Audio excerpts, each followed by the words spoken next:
Yes, sir. Yes, sir. Good morning, everyone. Today we are here with one more webinar series with Iowa and MIT.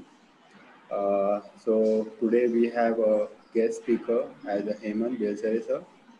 He has completed his PhD from IIT Bombay, and he would be sharing with us his valuable knowledge related to water budget in water resource engineering. So without wasting much of time, I request Hemant Belsare sir to start with the session.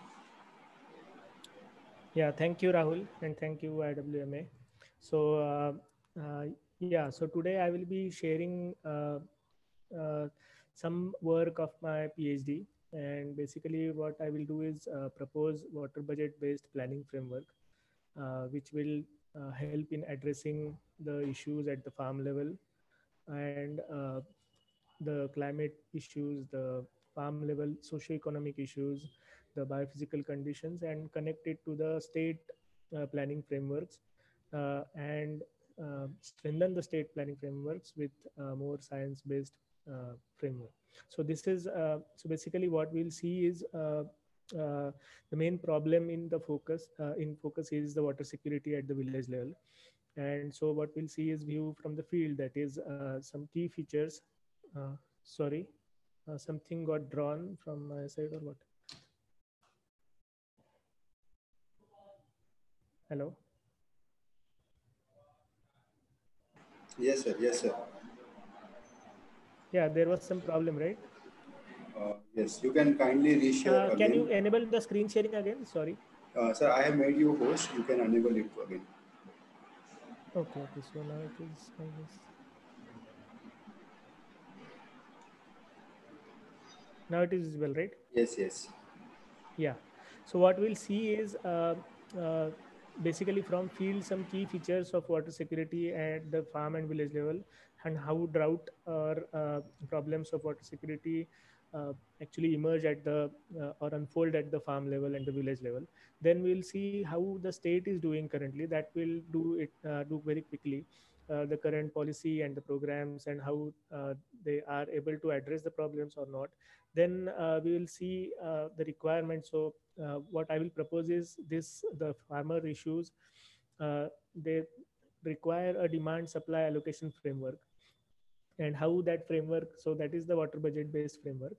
And then we'll see the scientific basis of this framework, and at the end we'll bring it all together. That is, we'll try to connect the state, uh, community and science part of it. I think somebody is annotating or what. I'm not able to. I'm able to see the scribble on the screen. Sir, Are you all? yes, it is visible, but it is done by your mouse cursor only. No, but I am not. I'm not touching the mouse at all. 1 second. I'm not touching it. So Sir, see now it would be maybe somebody else is doing it or what? I'm no, not no, no, able to no, understand. because it is only with, speaker only. Now you check to off the annovation Yeah. So how to off it? in view setting annovation request. Yeah, it's on. Yes, it is clear. Now you can start. It is clear, sir. Yeah. Okay. Yeah. So now we'll see what, first of all, what I am going to focus is the rain-fed part of Maharashtra, which is around 70 to 80% of the cultivable land. And uh, so, uh, so basically in this region, rainfall is the primary source. And so whatever primary source of water and the field. So we are seeing uh, two rainfall circles data. One is Paradgaon, Jalna, and the other is Risod from Washing. One is from Vidarbha, one is from Marathwada. You can see the variation in rainfall across the years. So this rainfall is plotted from 2013 to 2020, and you can see how the rainfall has varied. So 2014-15 were drought years, then again 2018 was a drought year, and then 2016-17 were okay years. uh, so 2019 was also an okay year, but 2020 is now an excess rainfall year. So there are these rainfall patterns across the years, and if you see the last 20 years of data, you will see this variation even more. So this is the climate change for us, and it will continue to happen every year now. We cannot predict what will happen next year. Next year may be a very bad rainfall year, or it can be again a very good rainfall year. And so that that is very important, considering the concerns of farmers. And he's watering, so with no assured supply of water on his field, he has to depend on these vagaries of rainfall. And even in this rainfall, we see that the October rainfall was very high, and that actually caused a lot of damage to the soybean crop during the harvesting stage. So there are so many issues that farmer is actually facing. From the across year rainfall variation, we now come to the rainfall variations within the season. So here we see Sangamner rainfall, for example, for 2016 and 2017. And what we can see here is the rainfall has not changed much. It is 508 in 2016, while 522 in 2017. But you can see the variation in the rainfall. That red red line in 2016 rainfall, it has actually been it is off a little bit. I don't know how it has gone that, but you can see that there is a dry spell there. And so that is a huge dry spell, almost of 40 days. And so you can see that the farmers who are rain fed, who are not able to give water to their crops, they will suffer during these the crop will suffer during these 40 days, and this will affect the yields. At the same time, you can see that the rain with the rainfall patterns, the runoff also changes. So during the 2016 rainfall year, although so there was a dry spell, but there were very big rainfall events twice or thrice in the rainfall season. And with these high rainfall events, the rainfall runoff was much more during 2016 than in 2017. So much more water was infiltrated during 2017 also. So apart from the dry spell, the actual soil moisture, overall soil moisture is also very good in 2017 versus 2016. So this happens with even within the rainfall season. So we have to understand these rainfall variations within season and rainfall variations across seasons, across years.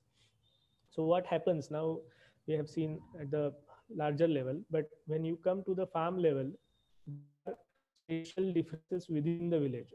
So there are irrigated farmers, non-irrigated or rain-fed farmers. Some farmers are, so basically it is all rain-fed area, but some farmers have wells and they're able to give watering to the crop whenever required. So those are some farmers. Those are other farmers do not have well also, and so they completely depend on soil moisture. Then there are farmers which are closer to the streams and closer to the cement bunds and percolation tanks.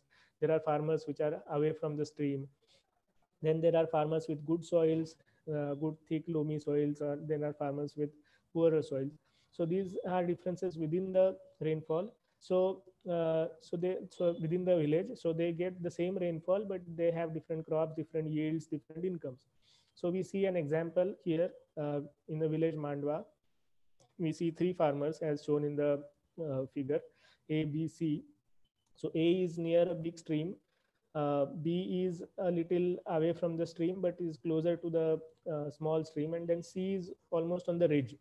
So we see the soybean yields per acre. So these are the figures taken from the survey which was conducted in March 2020, just before the corona began. So these farmers, you can see 8 quintals, 4 quintals, and 2 quintals per acre. So this is the difference in the same village, and not even 1 kilometer apart from each other. So then what happens? How to explain these? So we check the soils. So farmer A, B, C. A has poor sandy gravelly soil which is only 1 foot deep. Then B is moderate soil, sandy loam, which is 2 to 3 feet deep. And then C has a good soil, good clay loam soil, at least 5 to 6 feet deep. So A has no well. B and C have wells, but B has less water. Uh, so he could give only one watering through drip during the rainfall, during the monsoon season that year. while C was able to give two waterings during the dry spell in the year 2019. So so per acre yields are 2, 4, and 8. So now if we see how much incomes they are getting, so if we for that year 3500, around 3500 was the market rate for soybean per quintal. So so if we see per acre profits, the farmer A has suffered a loss, and it is at least actual 3000 rupees loss per that acre, while B managed to get some 4000 5000 rupees from that acre, while C had got a good yield, 8 quintals yield, and he got 18,000. So now if you see, even the good farmer also 18,000 per acre, if he has got 2 acres, then 36 so this is per acre. So if he has got 2 acres, 36,000, and if he has a rabi crop also around the same, so it is only 70 to 80,000 per year for a good farmer also, from 2 to 3 acres of 2 acres of land. So that is the situation that we are facing. So generally it is said that sugarcane is the culprit. That is surely a culprit, but most of the 70 to 80% of the rainfed land, it is not cultivating sugarcane. And the farmers here, the main crops here are cotton and soybean and jawar and harbara, and even those farmers are finding very difficult to manage the water, and very difficult to get even 1 lakh rupees per acre in a year. So that is the situation that we are currently seeing. Now going to the Rabi season, this is the data which we have uh, got from GSDA. GSDA is Groundwater Survey and Development Agency, which actually monitors observation wells throughout the state. There are around 5,000 monitoring observation wells. And so if we see this brown part, it is most of it is Marathwada and then some part of Vidarbha. We can see that 40 to 69, 40 to 70% of the wells go dry during March in this region. And this was done for the period 2000 to 2010. So every year there are 4 readings, and we took the reading in the March. And so 10 years readings for all the wells, all the 5,000 wells we have plotted according to the district. So we see that in these Marathwada districts, almost Parbhani, Hingoli, almost more than 50%, Nanded, 50% of the wells go dry during March itself. And so what happens is farmers cannot provide the last 1 or 2 waterings to the Rabi crop. Then there is no water for the horticultural crop. If the farmer has gone for dalim or pomegranate, grapes, these kind of fruit crops, then they require water during April and May. But if the wells start going dry, then there is no way the farmer is going to give water. So then this leads to more digging of wells in search of water, more deepening of wells, and which increases the competition and uncertainty again. So finally, drinking water stress, we all know that drinking water stress is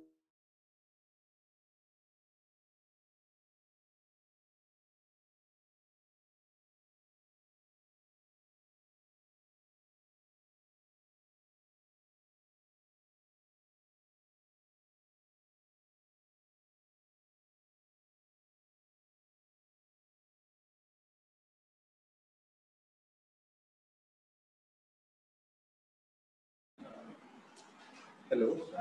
Hello. 10 million liters. It comes out to be around this, that 2.8, 2.8, 3.8.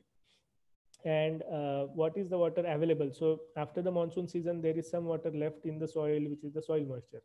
And so if we also get the soil moisture, how much of the soil moisture is available, and the remaining has to be filled through groundwater. So the requirement of groundwater for the 3 farmers is 2, 1.6, and 2.2. Now the farmer A has uh, so he gets the water from somebody nearby farmer, and he gives it to only 1 acre of the jowari and only 1 watering. And farmer 2 gives 1 watering to jawar, 1 watering to harbara. And farmer C has got a good well and the water lasts till March. So he gives 1 watering to jawar and 8 waterings, which is the requirement of onion. So so we see the total deficit then is the highest for the farmer A and the lowest for farmer C. And this actually reflects in the yields of the crops. And with onion as a cash crop, the farmer C actually can go up to 75,000 or even to 1 lakh uh, income. And so that, but that requires watering also, and very assured kind of watering. If he is not able to give 8 waterings, if he is only able to give 4 to 5 waterings, then the yield is severely uh, compromised. And the income investment that he has put into onion crop is almost 40 to 50,000, and if he is not able to get those 40 to 50,000, then there is no point in going for the onion crop. So we want the farmers to get more income per acre, but at the same time, this has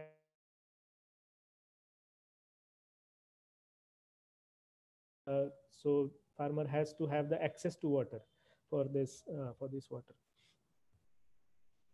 So similar, so now we can see this variation in yields is an important factor when we go to the farm level or the village level.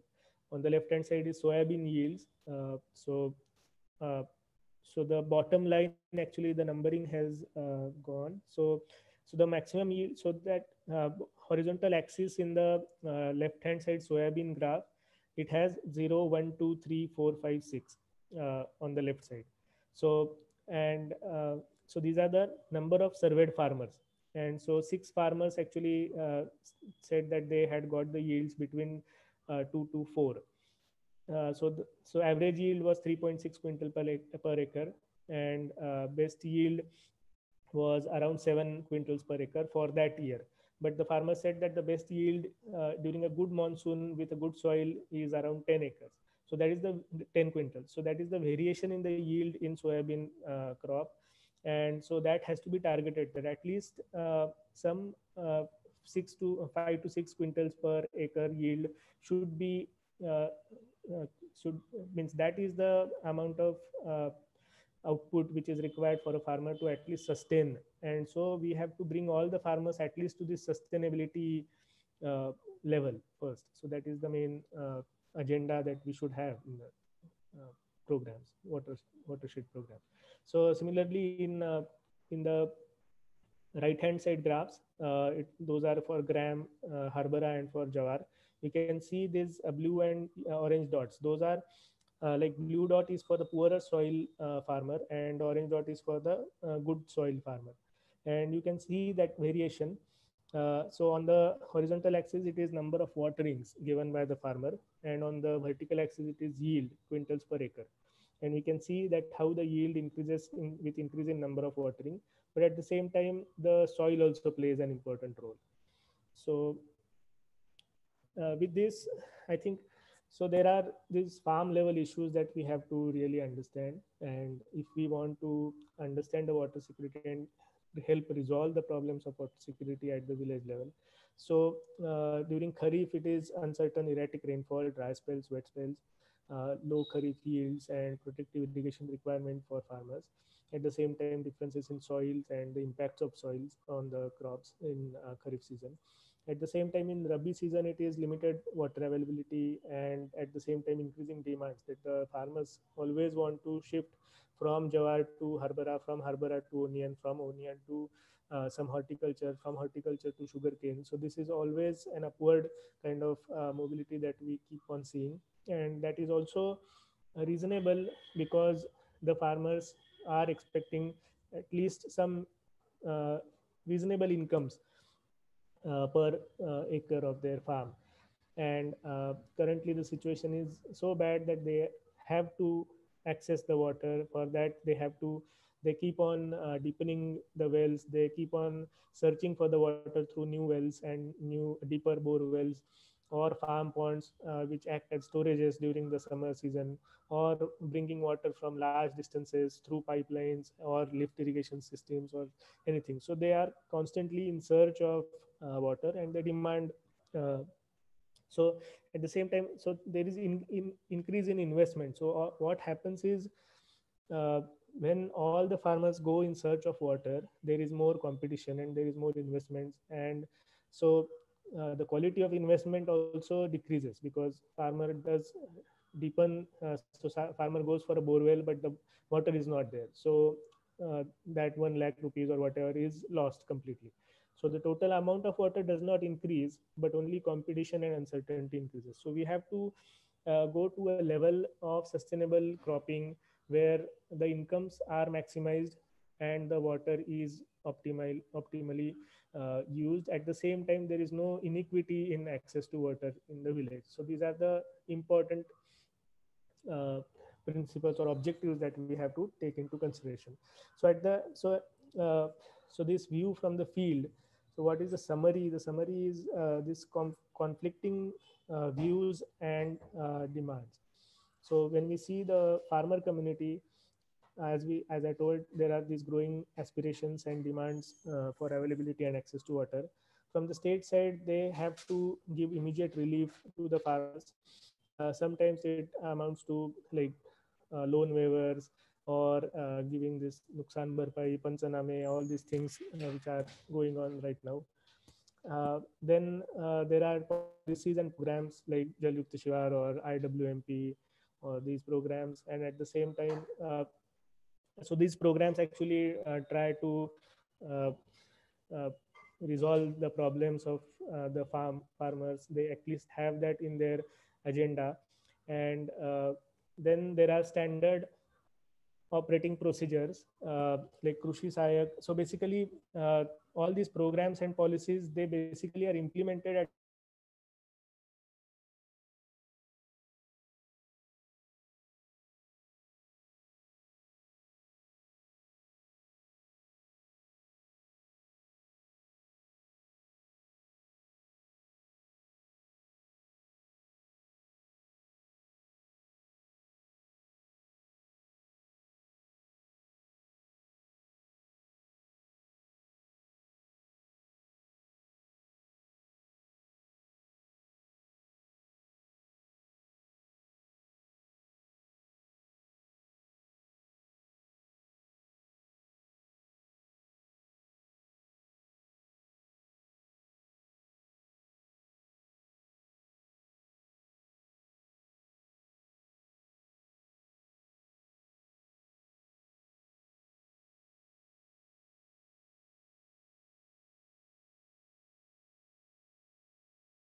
farmer problems and to be able to create water access and availability of water at the farm and village level. At the same time, they have to understand the threats to the environmental sustainability as well as to equity. So so we need a concrete framework which links this supply and demand and allocation at the same and we have to understand the deficit on one side and the interventions, what interventions and outcomes are required, and the environmental factors on the other side. So currently, so whatever the watershed programs, we have studied many important watershed programs like IWMP and Dalit Shivar over so which have been in place over the last 10-20 years. So they have been mostly focusing on the harvesting of surface runoff and checking of soil erosion, and have mostly missed the demand side management part. Farmer has always been is looked at as labharthi and not as an economic agent who makes decisions, tries to maximize profits. And so once you give something, some subsidies to the farmers, then you don't want to understand how he deals with the problem of water. So you think from the point of view of government that we have given something and then the problem will be resolved now. So we have to understand not farmer as not as beneficiary but as an agent uh, who actually takes decisions and who uh, does some coping with respect to water availability. Groundwater, its access, use, availability has been generally ignored in the watershed programs over the last 20 years that we have studied. And so drinking water problem also has never been at the uh, has not given much importance in the watershed programs at the gram panchayat level. So actually, what we say is the normative concerns like the sustainability, equity, and well-being of economic well-being of the farmers, that has to be translated to local socio-economic demands and down to physical interventions. So this requires some analytical and design framework which translates uh, the concerns like sustainability, equity to basic material conditions such as increase in soil moisture, increase in water levels, and the storage capacity created, or the cropping pattern. And some decisions based on these material things needs to be taken while planning for the physical interventions. So from our point of view, the local planner, that is the taluka krushi adhikari or the krushi sayak at the village level, are the important planning agents. And what is required for them is the measurement and knowledge frameworks. They should be able to understand the biophysical reality of the village, the soils, the slopes, and the streams, and everything. And the rainfall patterns.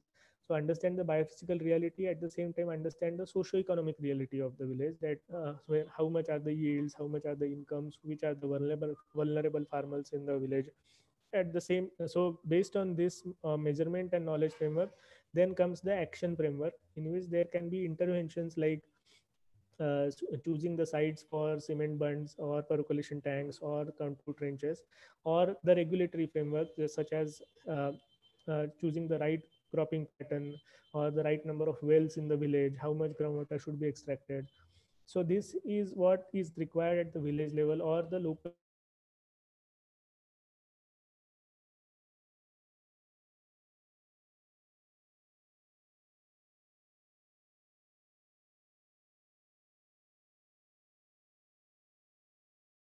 And these interventions can be yeah. So there has to be maps and secondary data and the rainfall data, which will be accessible to this local planner. So so there, in between these two, there sits our water budget planning framework, the virtual water budget framework. So we'll go towards this. So before going towards the water budget framework, what we have understood from this, how to materialize the water budget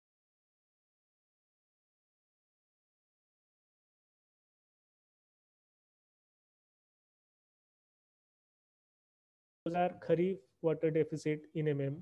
So that's an important thing, which if we understand how much is the kharif water deficit, then we can actually go for uh, the interventions for that. So then based on this kharif water deficit, what is the vulnerability? So as the gap between crop deficit and access to protective irrigation. So who are the farmers who can get the protective irrigations? Who are the farmers who are not getting the access to protective irrigations? So if there is a map which shows the vulnerability, this kind of vulnerability in the village, then there can be more better interventions. Then uh, then the total surface water stock which is available, and how which is available to whom. So that is the access, so mapping access to farmers. Then the total uh, water which is available in the village at the start of the rabi season, how much it is. And then what is the cropping pattern, and does the cropping pattern, the demand for the crops during the rabi and the summer season, does it match with the available water at the start of the rabi season? So that is an important attribute. And then access during rabi season, how it can be increased. So a farmer which does not have a well, can he get a well and then give at least one or two waterings to the rabi crop? That is the question. So is it first of all available, and if it is available, then can it be given to that farmer in that position or in the village? So that is an important attribute. So with these attributes, these will serve as the planning objectives for our framework, and would help in translating the concerns into concrete support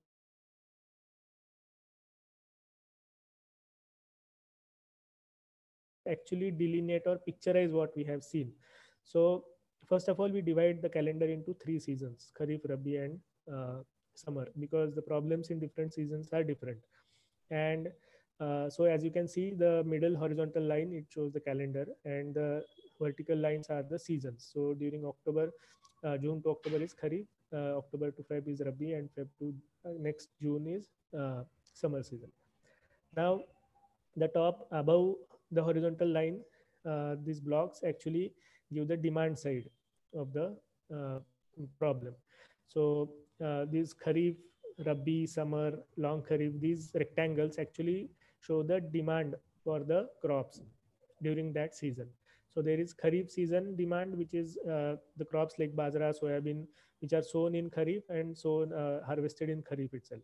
There are long Kharif crops like cotton and tur or turmeric, which are actually sown in Kharif but are harvested during the Rabi season. Then there are annual or multi-year crops like sugarcane and pomegranate, grapes, which require water throughout the year. Then there is this vegetation forest, grasslands, and fallow land, which actually also is throughout the year, or some are seasonal. Then the Rabi sowing is the middle rectangle, which is sown in Rabi and harvested in Rabi. Then there can be summer crops as well. Now, so you can see during the Kharif season, vertical blocks are the rainfall blocks, and you can see the dry spell in that also. So now we come to the supply side. So rainfall is the primary source, and so soil moisture, you can see on below the horizontal line, the all the boxes are the supply side. So surface runoff is the major uh, supply side during the Kharif season, and surface runoff is generated, and out of that some part of surface runoff is harvested in the structures such as bunds and percolation tanks and contour trenches, which actually help in increasing the water availability for the Rabi season or during the Kharif season dry spells also. Then soil moisture is just like a bank which actually stores the water for the next 2 3 days, or even till for 1 month, depending on the soil thickness and soil type. So this is an important supply side. And then the groundwater. So once the water goes below soil layer, it goes to the groundwater, and that is also available in the for access through the wells.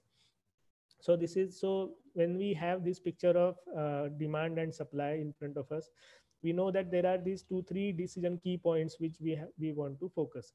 So first is the protective irrigation, that small blue rectangle that you are seeing in the Kharif season. That is the important part, or important intervention for the Kharif dry spells, especially for the vulnerable farmers. So so the rainfall, the runoff before that dry spell is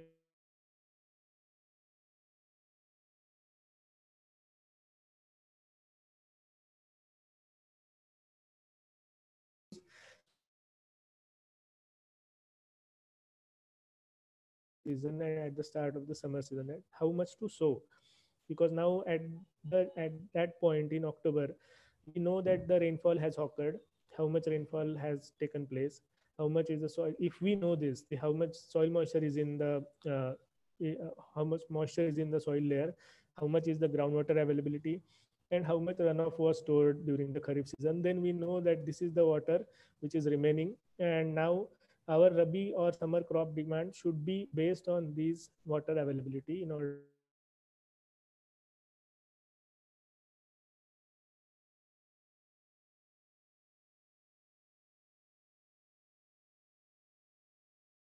to planning framework. So the basis of this planning framework, uh, so till now what we have done is we have understood the problem from the community part, community angle, and then we have understood the quickly understood the problems with the state. And now we want to go towards a planning framework which is based on the scientific understanding, the biophysical understanding, as well as socio-economic understanding in the village, and then how that framework can actually help in resolving the problems of the farmers at the farm and village level through state frameworks. That is the key thing. So the scientific basis is nothing but the mainly hydrological cycle. So what is the hydrological cycle? Water is conserved. So this conservation principle is the basis of this framework. So there is rainfall, then the rainfall, some of it is uh, some of it flows down as surface runoff, some of it goes infiltrates down in the soil layer. In the soil layers, it stays in the soil layer depending on the soil thickness, soil depth. And when the soil is saturated enough, then it goes percolates down further into the groundwater, goes into the aquifer, and recharges the aquifer.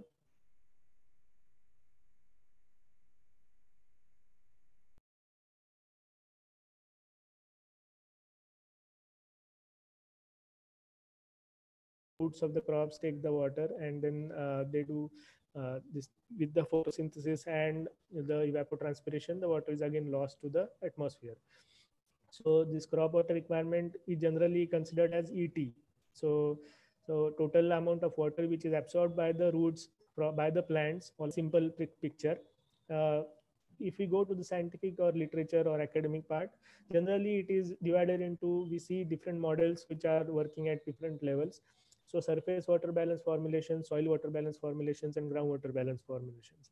So if we divide these into three, the atmospheric also system is a different system which actually predicts the rainfall and all, so that can be termed as a fourth system. But what we are actually focusing on is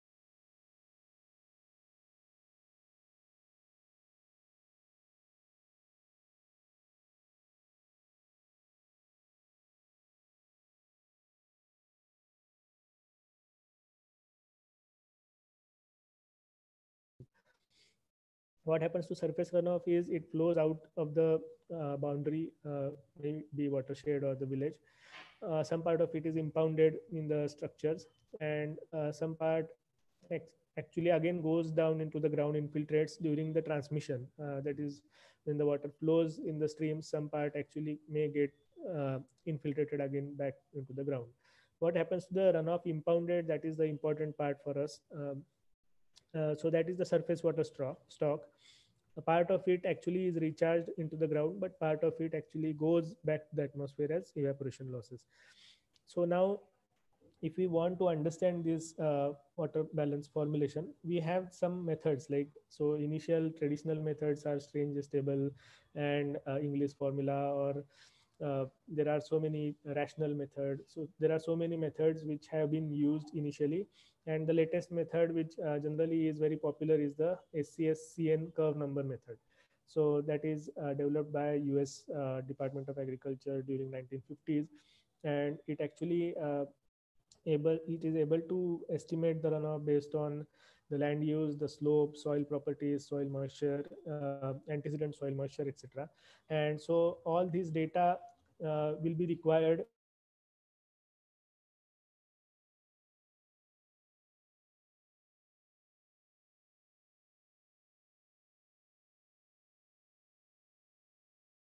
all these input factors, or using this runoff curve number method.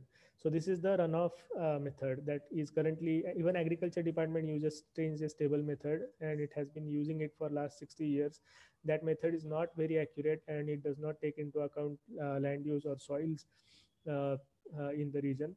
And even the daily rainfall pattern is also not considered in that method. So we have to shift to a more accurate kind of method. Then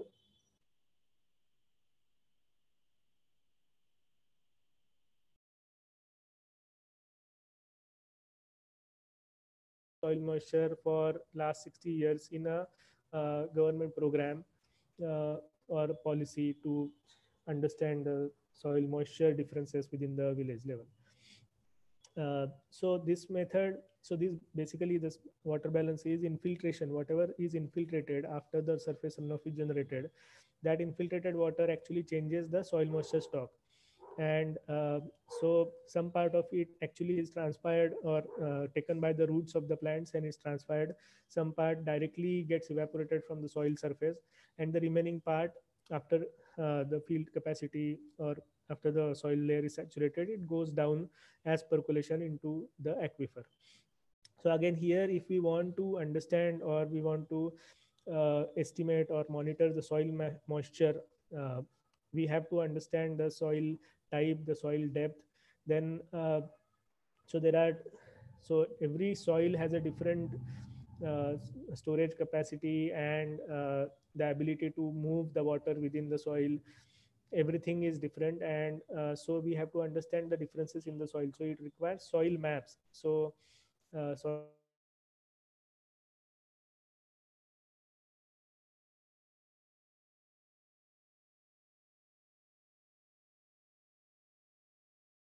understand can be used to understand what at each point how much soil moisture can be is present after a rainfall event.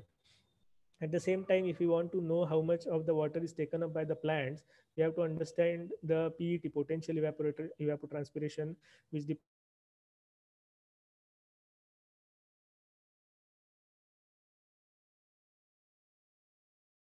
on the quantitative method, Brenny Criddle method, Hargreaves method, etc., which could be used. Once we know the PET, we want to understand how much the crop will take, and what is the crop water requirement. Now that again depends on the crop characteristics.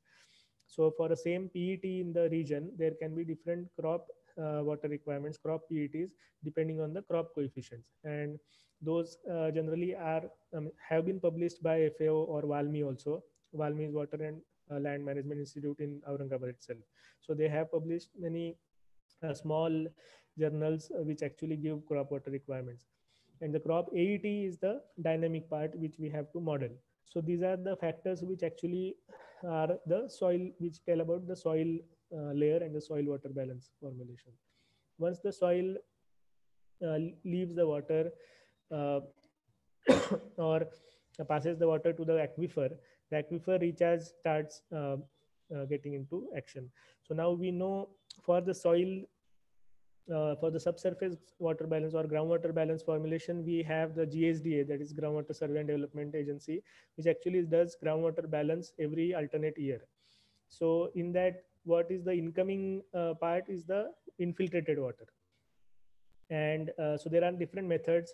So water table fluctuation method is one of the methods where you monitor the water levels in the wells of the observation wells, and then you see that the May water level was so and so, like for example 10 meters below the ground, and the post monsoon water level is 2 meters below the ground. So that is 8 meters of water column which actually got recharged. So that will, in when we multiply it with the specific yield of the storage or the aquifer, specific yield of the aquifer, we get the amount of water recharge. So that is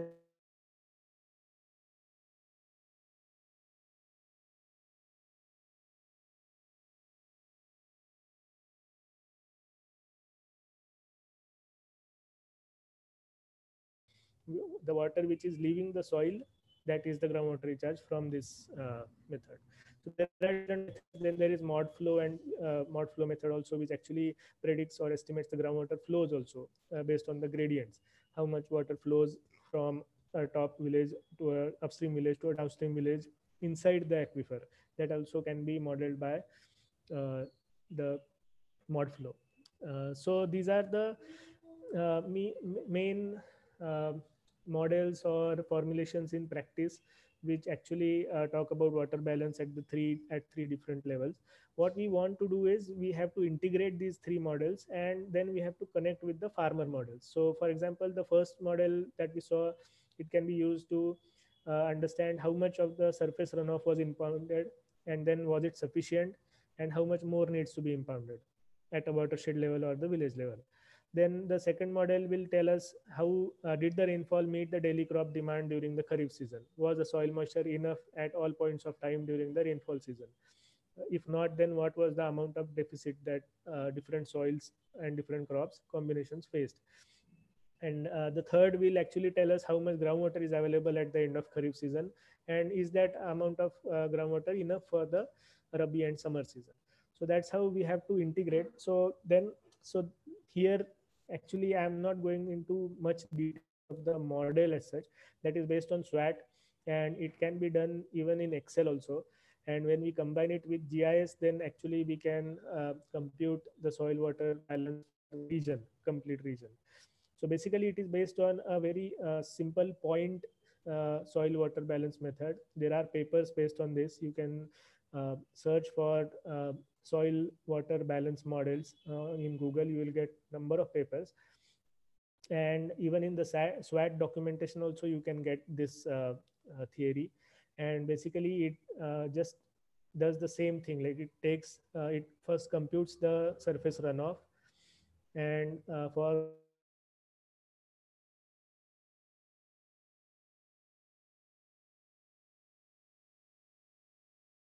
groundwater balance formulation, it computed the soil moisture, the the part of the rainfall which infiltrates is then taken into consideration, and that water is added to the soil moisture. Now we need to have the soil moisture, soil depth, soil texture, as to what is the bulk density of the soil, how much is the uh, percentage of sand and clay and silt in the soil, and what is the thickness of the soil, and what is the hydraulic conductivity of the soil. Based on these parameters, what we can get is how much water is actually can be stored in the soil.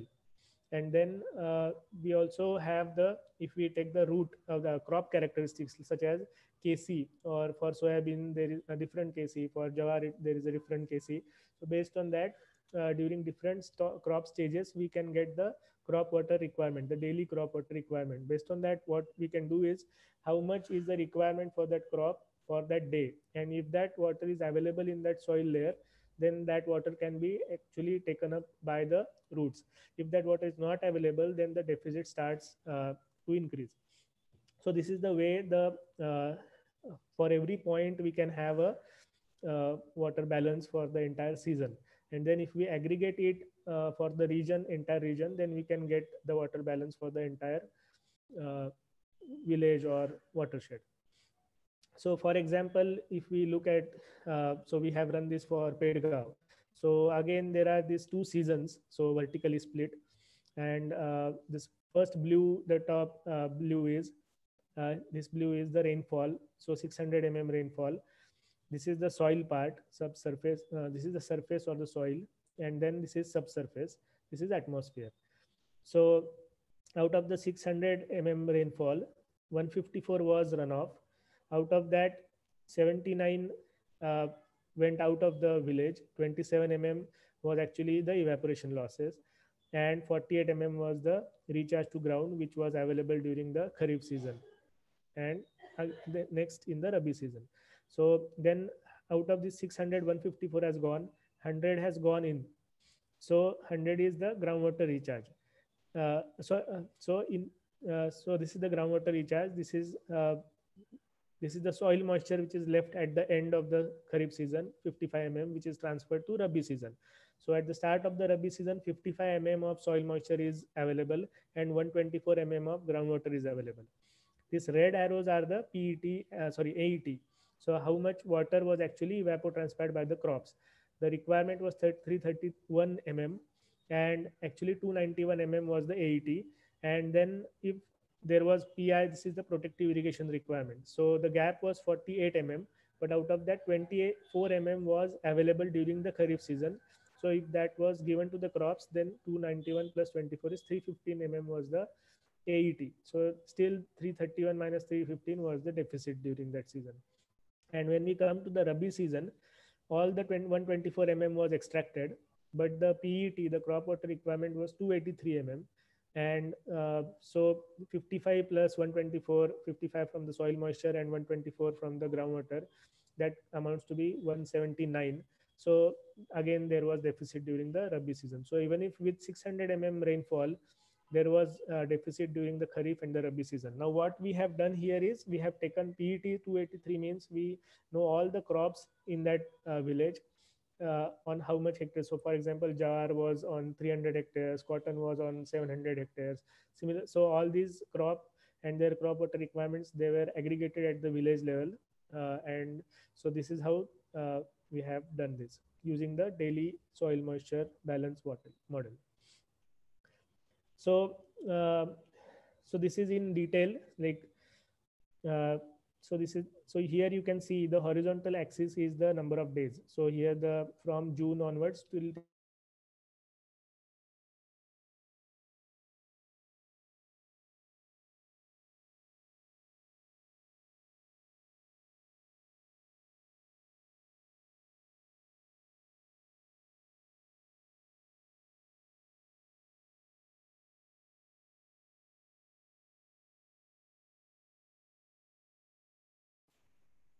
sorry, yeah. So there are these blue and green lines. So the green line here is the